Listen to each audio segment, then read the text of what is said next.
Hey, Kyle here with with a video that's basically the first video in a while that's been filmed at this angle. Sorry about that, that sounded weird. But anyways, this right here is basically a video on my main chapter master. Well, my only chapter master. My old chapter master video from like, I don't know how long ago. It was like the old chapter master that I had that was actually kit bashed. It was a kit bashed chapter master. He wasn't converted, he wasn't scratch built, he was kit bashed. Back then, I kind of got some terms mixed up, like the word kit bashed, scratch built, and all that, as it was kind of around when I started in the hobby. So, without further ado, I'll show you my completed chapter master. Now this is very converted. The chest is basically off of a Dreadnought, the Venerable Dreadnought.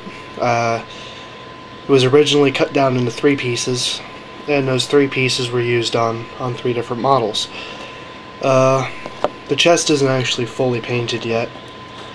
I kind of left it alone for a while because it was kind of a pain to paint, especially I'm not the best at painting scrolls for some reason. I don't know, I'm just afraid to go at it until I actually have some real practice. It's just that the way that the scroll melds in with the rest of the plastic. But it looks pretty good. Now when I put the chest on there, I did use the plastic glue and I sort of centered it.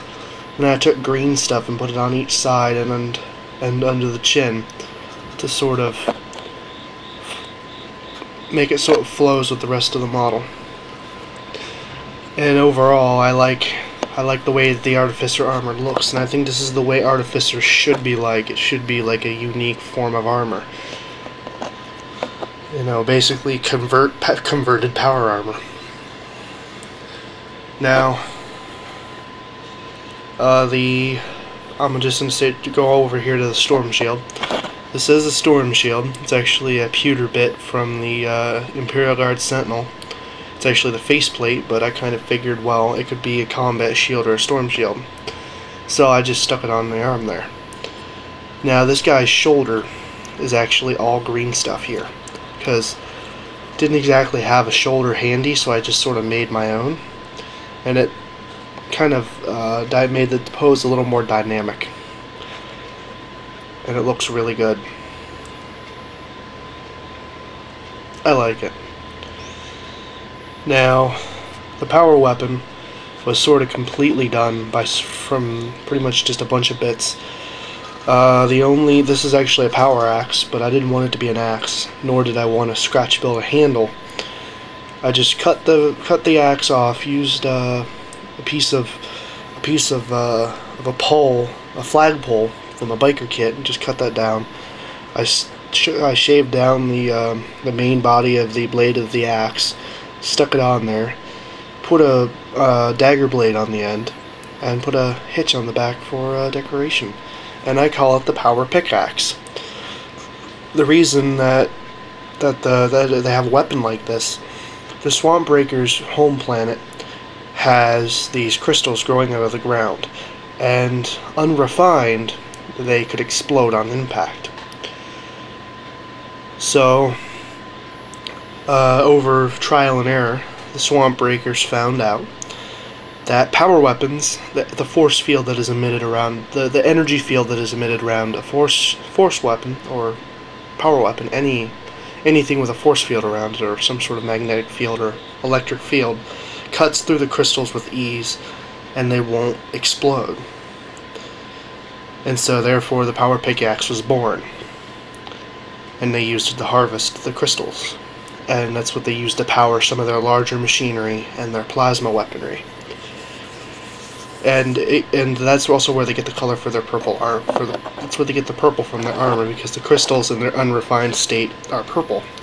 And they kind of figured that they would blend in more into their own surroundings in the event of an attack on their planet or something. The reason for the green is quite obvious for the swamp color. And in the crystal's refined state, it actually glows like a blue. That's why all their plasma weaponry is blue. Like the Venerable Dreadnought plasma weapon is blue. The plasma pistols are blue. And everything, all their plasma weaponry is blue because they use the crystals to power it. Now the legs, I didn't do too much special with the legs themselves, but I sort of built off of the body. And I put on these panels. Just 3 panels, 2 on each side, and then 1 going down the back. Now I sort of wanted to have more of a Shogun kind of feel, or more of an armored feel. These were actually cut out of, this is actually the thing I cut it out of, the tube of green stuff. This is the blue tube of green stuff. I cut out the shapes I needed, then I cleaned them, and I just sort of super glued them into the green stuff that I wrapped around the body. And it stays there. It's pretty damn solid. And even though it's clear plastic, I just primed over it and painted over it, and it looks like a big iron sheet. So I like it. And the Iron Halo, this Iron Halo is actually from the Assault on Blackreach Terminator Sergeant. Because a Terminator Sergeant does not actually need an Iron Halo.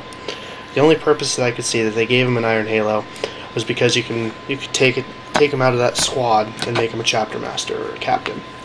That's the only purpose I could see. So with my Assault on Blackreach Sergeant, before I sold my Terminator squad from the Assault on Blackreach, I cut it off and used it on this, on my original. And then I just, when I ripped apart my old one, which this video will be linked into that video, just to sort of help slow down the negative comments, which I kind of deserve because I didn't put anything in the videos to say there's a new one. So I'm sorry if I screwed up on that part. But anyways, so I wanted to paint him as if he was more armored. So in a lot of areas where there would be the green, I put the bolt gun metal, like in this face grill, on this mohawk, in the vents of the jump jet, and really his entire torso and the panels are iron or silver or the bolt gun metal, which in what I see it as a shiny polished iron, because the way it gets applied, it's kind of bumpy and sort of rocky, so I think it looks more like a polished iron.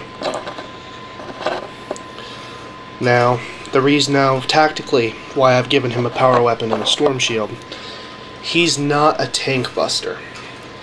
The reason I gave him the storm shield was because I could never do any damage with his ranged weapons. Nothing. I could do nothing with his ranged weapons. I could give him a storm bolter and still do nothing. So therefore I sort of gave up ranged weaponry on this guy, because he just doesn't do anything. I mean, with a 5 ballistic skill, he's not all that good with 5 ballistic skill. So I thought, well, I can just give him a power weapon and a storm shield, artificer armor, jump pack, and he assists my assault squad. He stays with my assault squad, so he can't be singled out, and he mows down enemy troops. You know, mows down the enemy infantry. While my heavier stuff, like my dreadnoughts and my tanks, sort of blow up the heavier stuff if it's even existent. So yeah, it's kind of also I field him as a chapter master because of the orbital bombardment, because it does give me a tactical advantage. Also to sort of intimidate my opponent psychologically. So tell me what you think of my fully completed chapter master. I might do some more details here and there when I'm done, when I have some time, because I've been working on my Chaos Marines. But this guy, some of the people at Games Day were very impressed by my chapter master. Not just the painting, but the conversion work. It was really good. So somebody in an old comment for this was for the previous one of this model, when I originally converted it, said that I should do more to it to make him look like a Cadillac. I think I've achieved a Cadillac pretty much. Because he looks powerful. He looks top heavy, you know, the body is bigger than the legs, but the side panels sort of even it all out. And it kind of makes him look fast. You know, he's armored, but he's fast. So he can get up in your face, slice at you a few times, and then once the unit's gone, he gets his massacre roll and runs away, and then flies away. So that's pretty much my tactic with him. He assists my assault squad, knocks out the lighter infantry, and then flies away. And lets the heavier stuff blow up everything else. But that's just a basic tactic. All my stuff is multitask, depending on what I'm doing. So there is a reason for this guy, and sometimes I have more purposes than one. I just explain the first purpose. Other is basically say stay bunkered down until OB needs to be popped, and then I go in and basically knock out as much as I can before he dies. But that's one I don't use too often. So yeah. That kind of wraps it up. I just want to sort of clear up the Chapter Master business, because my first Chapter Master video kind of has gotten popular all of a sudden. I don't know if people are just looking up stuff on Chapter Master, because when I type in Chapter Master, my video pops up. So I kind of want to clear this up and basically have an annotation saying that this model is non-existent anymore, because, and you know, sort of explaining why it's been ripped apart, and that there's a new video of this up. So thank you everybody for watching. I hope this is much better than my first kit bash, and this is an actual conversion. So I'm gonna cut this short. Thank you for watching, and I will try to have a battle report up soon. This is Kyle X Spy 665 signing out. Bye bye.